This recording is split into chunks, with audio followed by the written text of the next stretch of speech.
or ano pa, hipon, pasayan, mga malalaki yan, kaya hinati ko ng dalawa ang isa at hayaan na natin dyan siyang sabay natin sa lamas para yung lasa niya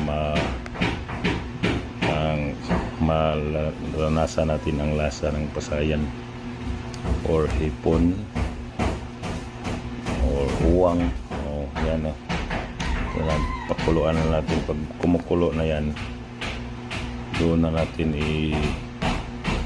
isalang yung isda, yung tatlong klase ng isda.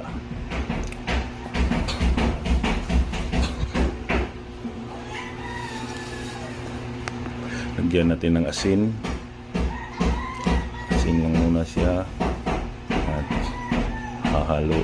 hahaluin natin. Yun.